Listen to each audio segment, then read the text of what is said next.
ধর্মনগরের বিবেকানন্দ সার্ধ শতবার্ষিকী ভবনে দুপুর 12টায় ভারতীয় মজদুর সংঘের তৃতীয় দ্বিবার্ষিক সম্মেলন অনুষ্ঠিত হয়।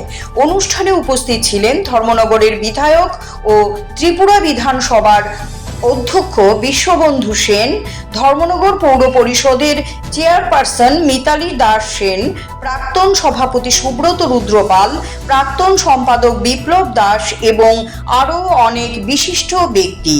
এবারে সম্মেলনে উত্তর জেলার পুরাতন কমিটি সম্পাদক ও সভাপতিকে পুনরায় দায়িত্বে নিয়োগ করা হয়। নতুন কমিটি সম্পাদক হিসেবে দায়িত্ব নিয়েছেন সুব্রত রুদ্রপাল এবং সভাপতি হিসেবে পুনর্বার নির্বাচিত হয়েছেন বিপ্লব দাস। এছাড়া উত্তর জেলায় মোট 43 জনের একটি শক্তিশালী কমিটি গঠন করা হয়েছে।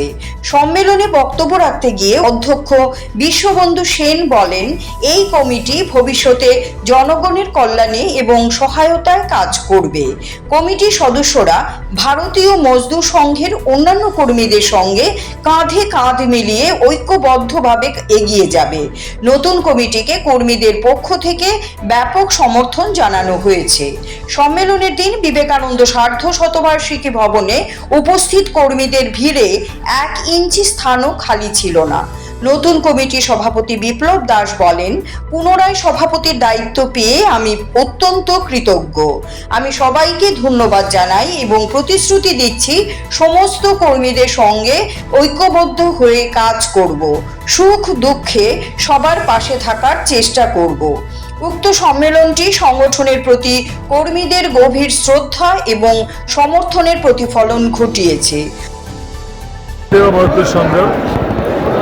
আজকে এখানে সম্মেলন হলো। এখানে যারা কার্যকর্তা ছিলেন পুরানো, ওনাদেরকে বহাল রেখে আমি তো এসেছি প্রধান অতিথি হিসাবে, একজন বক্তা হিসাবে।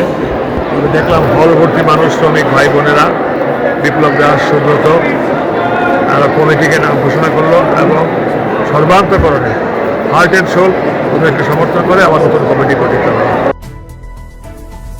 ধর্মনগর থেকে অয়ন নাগের report, CNE TV. CNE TV, channel for news and entertainment.